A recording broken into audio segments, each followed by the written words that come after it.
ब्रह्मा गुरुर्विष्णु गुरुर्देवो महेश्वरः गुरुर्साक्षात् परं ब्रह्म तस्मै श्री गुरुवे नमः। अखंडमंडलाकारं व्याप्तं येन चराचरं तत्पदं दर्शितं मूलं तस्मै श्री गुरुवे नमः। विघ्नेश्वराय वरदाय सूर्याय लंबोदराय सकलाय जगद्विताय नागाननाय सूर्यंगविभूषिताय गौरी सुताय गणनाथ नमो नमस्ते नमो दिव्ये महादेव्ये शिवाय सकलं नमः नमः प्रकृतिभद्राय नीतापणतासुतां नमः वैष्णाय वासुदेवाय हरये परमात्मने प्रणतक्लेशनाशाय गोविन्दाय नमो नमः। आपदां परहर्तारं दातारं सर्वसम्पदां लोकाभिरामं श्रीरामं भूयो भूयो नमाम्यहं। भर्जनं भवदीगानं मर्जनं सुखसम्पदां गर्जनं यमदूतानां राम रामेति गर्जनं करचरणकृतं वाक्वायतं कर्मतं वा स्मरणेन वा मानसं वा अपराधं विहितं वा सर्वमेतत्क्षमस्वं। जय जय करुणाब्धे श्री महादेव शंभो। आसितगिरिशं स्यात् कज्जलं सिन्धुपात्रे सुरतर्वर्षाखा लेखनीं पत्रमुर्गिं लिखित वै अधिग्रहीत्वा शारदा सर्वकालं तदपि गुणानां नीचपारं याति। मातृवितरणकं देभ्यो नमः। सभी को सादर जय श्री कृष्ण। आज का दान स्वर्ण का दान, स्वर्ण के आभूषण या स्वर्ण जैसा भी जो भी आपकी यथाशक्ति हो। आज व्यतिपात योग है और व्यतिपात योग में स्वर्ण का दान अवश्य करना चाहिए। स्वर्ण में कलयुग का उदास है और व्यतिपात योग पुरुषोत्तम मास में सहस्त्र गुना, इससे बढ़ करके कोई फल नहीं देगा व्यतिपात योग का। अगर आज आप स्वर्ण का दान ना कर पाए तो संकल्प अवश्य ले ले, संकल्प ले ले। अगर आप मार्केट नहीं जा पाए, बाजार से कोई सामग्री ना ला पाए तो संकल्प ही अवश्य ले ले। फिर इसको अपने हिसाब से जब भी देना चाहे दे दे। कोई माताएं बहनें बाजार नहीं जा सकती है तो नकद धनराशि किसी को भी दे सकते हैं, प्रेषित कर सकते हैं। आपके हिसाब से, आधुनिक युग के हिसाब से किसी को भी ऑनलाइन धनराशि स्वर्ण के निमित्त दान कर सकते हैं। देना ब्राह्मण को ही है, ये आप मान के चलें। ब्राह्मण इस भूलोक का देव है, इस पृथ्वी का देवता ब्राह्मण है, तो भूदेव को ही दान अवश्य देना चाहिए। आज हम राशि के बारे में बताएंगे। आज का दान है स्वर्ण का दान, कल का दान है सफेद तिल। सफेद तिल के पात्र में रख के दे यथाशक्ति। अगर पात्र ना हो तो आप कैसे भी तिल दे दें। कल का दान तिल का दान। आज हम मिथुन राशि के बारे में बताएंगे। मिथुन राशि मिथुन राशि पे शनि चल रहा है। मिथुन राशि वाले अभी बहुत परेशान हो रहे हैं। उनको हिम्मत नहीं हारना है। उनके जीवन विकास में विशेष योग कारण नहीं रहेगा। कोई भी उनके लिए थोड़ा सा धर्म अर्थ काम मोक्ष, इन चारों जीवनीय स्तंभ के चलन कलन में विषमता रहेगी, न्यूनता रहेगी और मानसिक पीड़ा रहेगी, मन का विकार रहेगा, असंतोष रहेगा, मानसिक चिंतन रहेगा, ये परेशानी रहेगी। और मिथुन राशि वाले को एक चीज और मैं बता दूं, अगर इनको कोई प्रयोग बताएंगे तो ये करेंगे नहीं, ये एकदम से विश्वास नहीं करेंगे। इसलिए मिथुन राशि वाले को जो मैं बता रहा हूं, इनको अवश्य भावी ये उपाय अवश्य करे। बहुत आत्मिक शांति महसूस होगी आपको। वर्ष जनित अगर सुयोग कुयोग का बतावे अपन तो मतलब खराब आपका समय 70% है, केवल मात्र 30% ही आपके साथ अच्छा होता है। आपको अपयशी मिलेगा। आप किसी का भला करेंगे, परोपकार करेंगे, किसी की सहायता करेंगे, मदद करेंगे तो आपका अपयशी होगा, आपको उसका फल नहीं मिलेगा। तो आप थोड़ा शांति रखे, जो जमाना कहे उसको कहने दे। अपने व्यवसाय में, कार्य धंधे में गतिमति, थोड़ी आमदनी जो है कम रहेगी। परिवार पक्ष है, मित्र बांधव है, सहयोगी गण है आदि से आपके विषम वातावरण मानेंगे। मतलब ज्यादा आपको कोई सपोर्ट नहीं करेगा, आपसे थोड़ी सी शत्रुता भाव रहेगा, थोड़ा आपको परेशानी। क्योंकि शनि ग्रह जो है ये सब ऐसा ही करवाते हैं। ग्रहों की चाल जो रहती है वह व्यक्ति विशेष नहीं करता, ग्रह करवाते हैं। इसको कम करने के लिए अपने मधुर वचन का मधुरता बनाए रखे, मधुर वचन बोले और हनुमान जी की आराधना करें। और मैं एक आराधना बताता हूं आपको, जिनको शनि की दशा चल रही है, उन शनि की दशा वालों के लिए थोड़ा सा मैं आपको विस्तार से बता देता हूं। जिनको शनि की दशा चल रही है, शनि की दशा चल रही है धनु पे, वृश्चिक पे, मिथुन पे, तुला पे, कुंभ पे, इन पे शनि की दशा चल रही है। किसी पे ढैया है, किसी पे साढ़े साथी है। तो आपसे मेरा निवेदन है, आज आपका थोड़ा सा समय में लेता हूं और आपको ये बता देता हूं, गारंटी से आपको शनि की दशा का असर बिल्कुल कम हो जाएगा।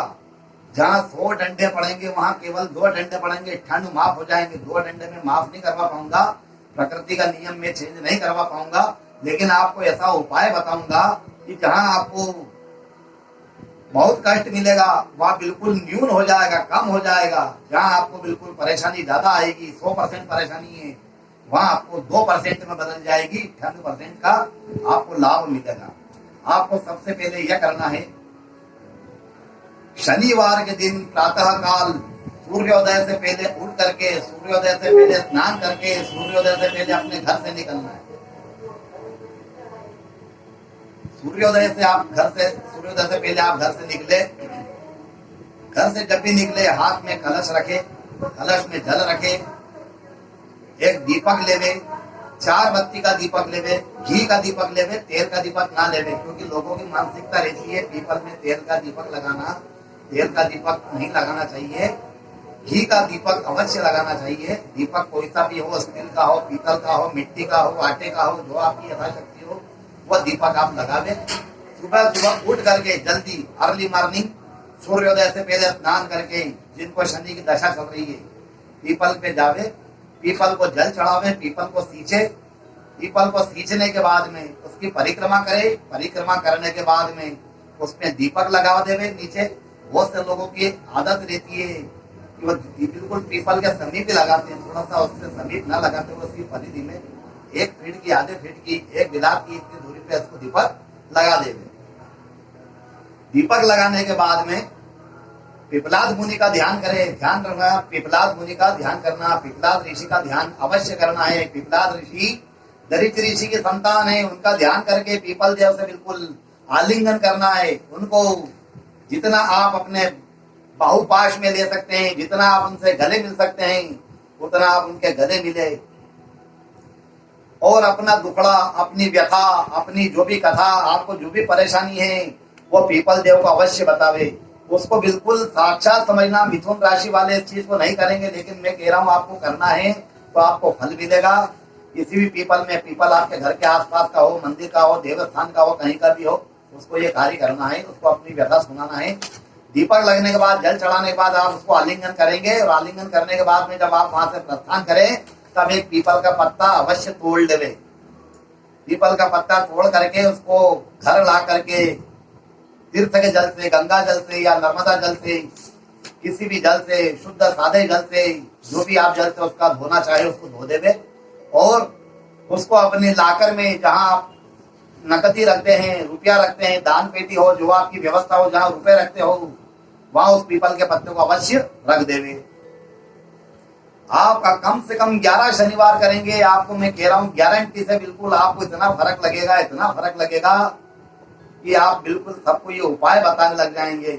और ये पिपलाद ऋषि का मैं आपको ये व्यथा बताता हूँ, कथा सुनाता हूँ। चलिए इस कथा का थोड़ा हमारा समय हो जाएगा क्योंकि ये वीडियो बहुत बड़ी बन जाएगी। इसके बारे में और कभी प्रकाश डालेंगे कि पिपलाद मुनि क्या है, कैसे हैं और क्या उनपे, उनका नाम क्या लेने से मतलब फायदा होता है। तो पिपलाद मुनि का, पिपलाद ऋषि का अवश्य ध्यान करके पीपल को जल चढ़ाइए। आज का दान हमने आपको बता ही दिया है और हमने कल कथा सुनी थी कि ब्राह्मण को यथाशक्ति दान देना, लेकिन उपाना अवश्य देना। उपाना मतलब पदत्राण, पदत्राण मतलब खड़ाऊ, जो पहनने के चप्पल, जूते, सैंडल होते हैं।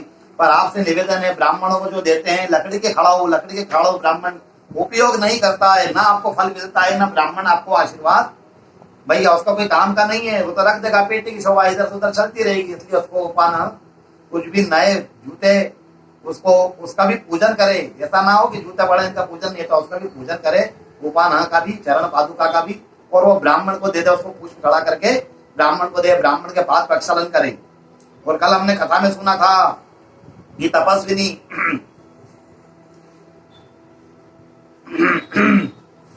कल हमने कथा में सुना था नारद जी जा रहे थे और अप्सरा मदोन्मत्त थी। महाक्रोधी नारद जी के गले में उन्होंने माला डाल दी। नारद जी ने क्रोध में आकर के उसको पिशाच होने का श्राप दे दिया और फिर तपस्वी की मन की जिज्ञासा को शांत करने के लिए उसको उपाय भी बताया कि तपस्विनी आपको ब्राह्मण एक मिलेगी जिन्होंने बहुत पुरुषोत्तम मास के व्रत किए हैं, वो अगर आपको दान कर देगी, आप संकल्प छोड़ देगी आपके नाम से, तो आपको इससे मोक्ष मिल जाएगा। अब आज हम आगे कथा श्रवण करेंगे।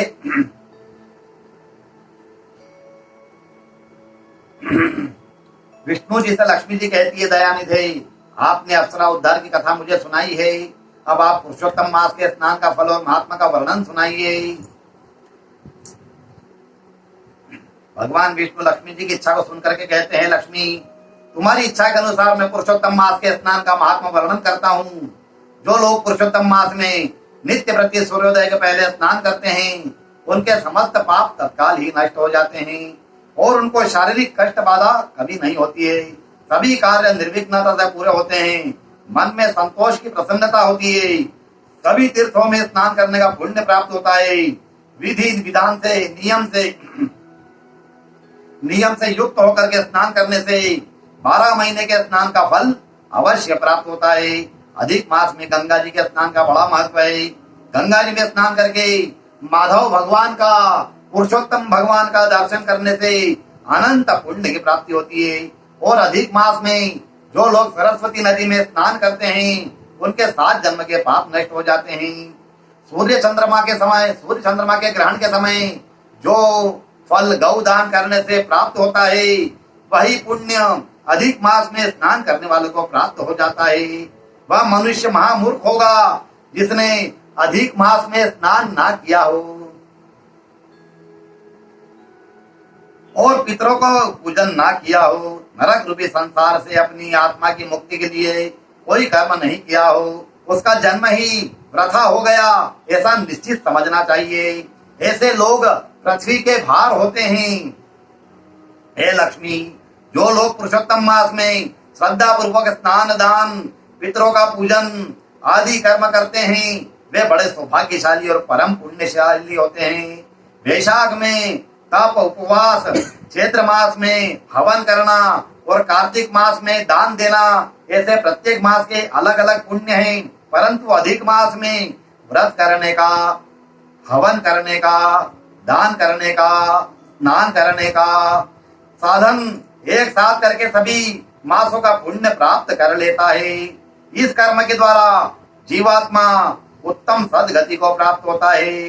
वह मनुष्य जब तक जीवित रहता है उत्तम सुख धन धान्य से परिपूर्ण दीर्घायु जीवन व्यतीत करके मृत्यु के बाद मोक्ष को प्राप्त करता है।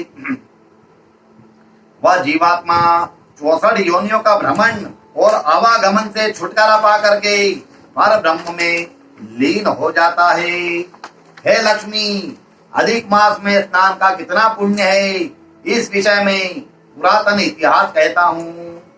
दक्षिण दिशा में गोदावरी नदी के तट पर पैठण नाम का एक सुंदर नगर है। उस नगर में चारों वर्णों के लोग रहते हैं और अपने अपने कर्म में लगे हुए सुखी और संपन्न रहते हैं। वहाँ अपने धर्म का पालन करने वाला धर्म शर्मा नाम का एक ब्राह्मण रहता था। वह सज्जन विद्वान अनेक व्यक्तियों से पूजित होकर के भगवान का भक्त था और प्रत्येक पुरुषोत्तम मास में नियम पूर्वक सूर्योदय के पहले स्नान करने की श्रद्धा थी। उसका समस्त जीवन शांतिमय और सुखमय व्यतीत हो रहा था। वृद्धावस्था आ गई, शरीर अवस्था के प्रभाव से कमजोर और अशक्त हो गया। गोदावरी नदी उसके घर से कुछ दूरी पर थी।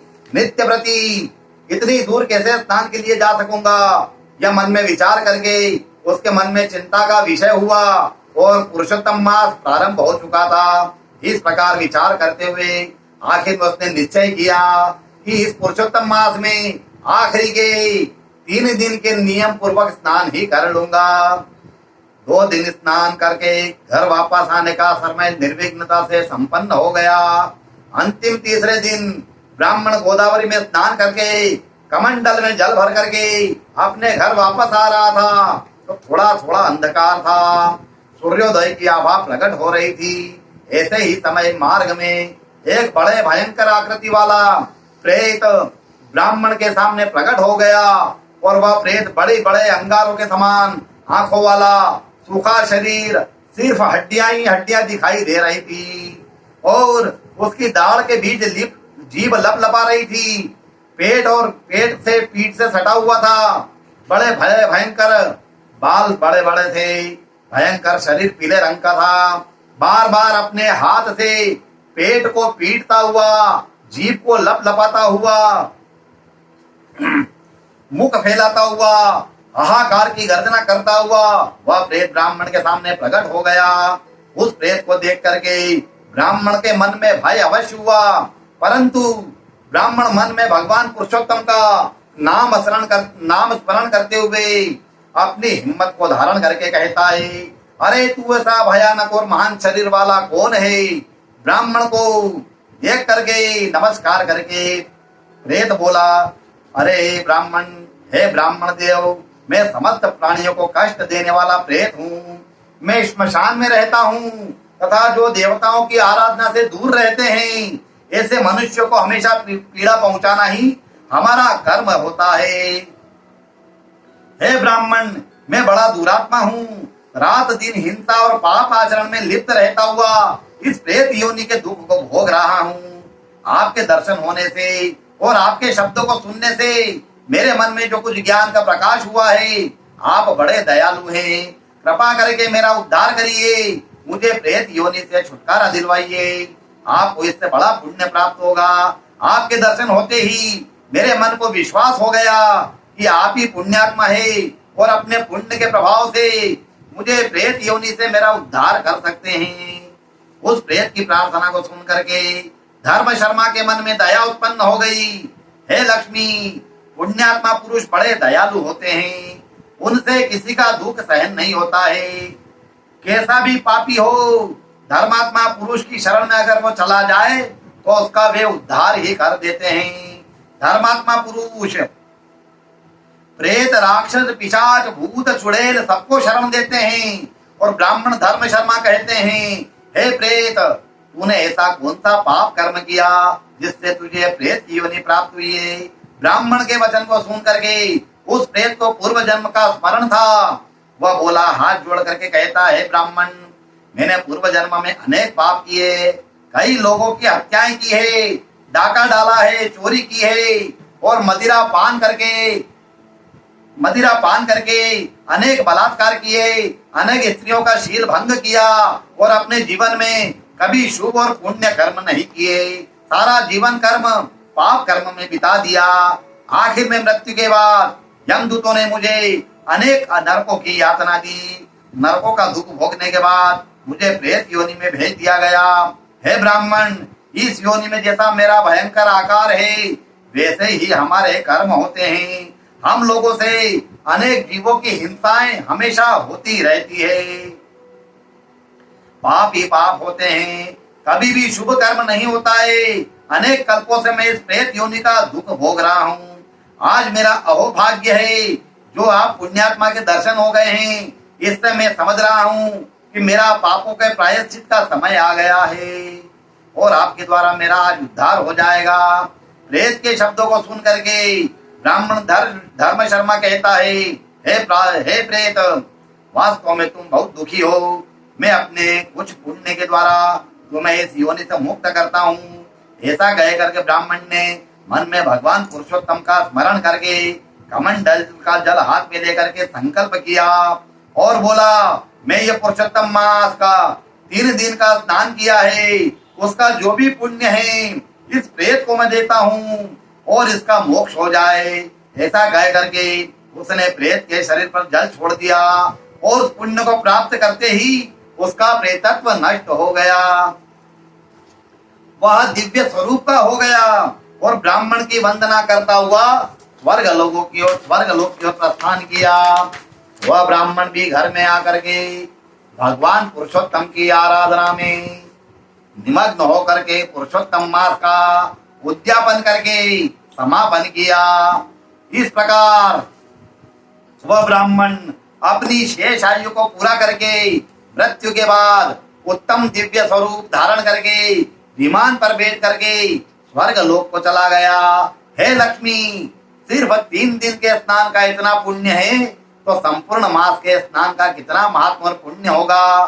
भगवान के वचनों को सुन करके लक्ष्मी जी प्रसन्न होती है और स्नान की महिमा सुनने की इच्छा हो रखती है। ओम अच्युतम केशवम श्री राम नारायणम कृष्ण दामोदरम श्री वासुदेवम हरि श्रीधरम माधवम गोपिका वल्लभम जानकी नायकम श्री रामचंद्रम भजे। श्रीमन्नारायण नारायण नारायण श्रीमन्नारायण नारायण नारायण श्रीमन्नारायण भवतारायण श्रीमन्नारायण भवतारायण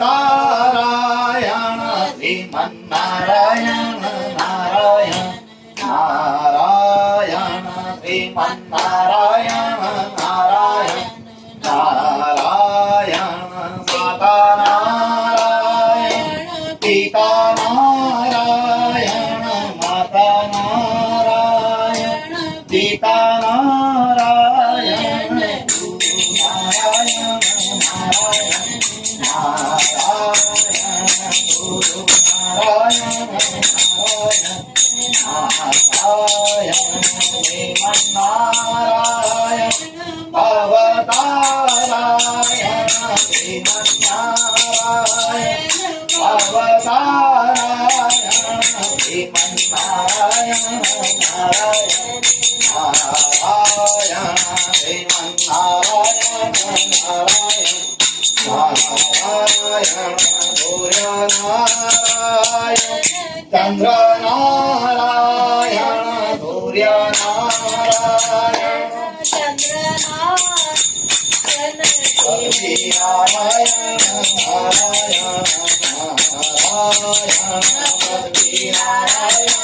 नारायण नारायण नारायण नारायण श्रीमन्नारायण भवतारायण श्रीमन्नारायण भवतारायण श्रीमन्नारायण नारायण नारायण श्रीमन्नारायण नारायण नारायण ब्रह्मनारायण विष्णु नारायण ब्रह्मनारायण शिव नारायण नारायण नारायण शिव नारायण नारायण नारायण श्रीमन्नारायण भवतारायण श्रीमन्नारायण भवतारायण श्रीमन्नारायण नारायण नारायण श्रीमन्नारायण नारायण नारायण तुझे नारायण तुझे नारायण तुझे नारायण तुझे नारायण जहाँ देखो नारायण नारायण जहाँ देखो नारायण नारायण श्रीमन्नारायण भवतारायण श्रीमन्नारायण भवतारायण श्रीमन्नारायण नारायण नारायण श्रीमन्नारायण नारायण नारायण। बोलो गजानंद भगवान की रिद्धि सिद्धि माता की शुभ लाभ की आमोद प्रमोद की जय। मध्ये नमः स्मद कुल्य फिर मदनमती माता की पुरुषोत्तम भगवान की, पुरुषोत्तम मास की, लक्ष्मी नारायण भगवान की, लक्ष्मी नरसिंह भगवान की, राधिका नाथ की जय, द्वारिका नाथ की जय, चार भुजा नाथ की जय, सांवरिया सेठ की जय, गिरिराज धरण की जय, और मुकुटबंसी वाले की जय, जानकीनाथ भगवान की जय, लक्ष्मण जी वाला जी सरकार की जय, अंजनी के लाल की जय, भैरवनाथ महाराज की जय, अपने अपने माता पिता गुरु महाराज की जय, गौ माता की जय, भारत माता की जय, आज के आनंद की जय। नमः पार्वती पति हर हर महादेव, काशीपति श्री विश्वनाथ भगवान की जय, वज्रकेश्वर महादेव की जय, बिल्वेश्वर महादेव की, ओंकारेश्वर महादेव की, महाकालेश्वर महादेव की, नर्मदेश्वर महादेव की, विजयेश्वर महादेव की, महामृत्युंजय महादेव की जय। सभी से करबद्ध निवेदन है, आप हमारे चैनल को सब्सक्राइब अवश्य करें और हमारी वीडियो को लाइक एवं शेयर अवश्य करें। सभी स्वस्थ रहो, व्यस्त रहो, मस्त रहो। सभी को सादर जय श्री कृष्ण, जय श्री कृष्ण।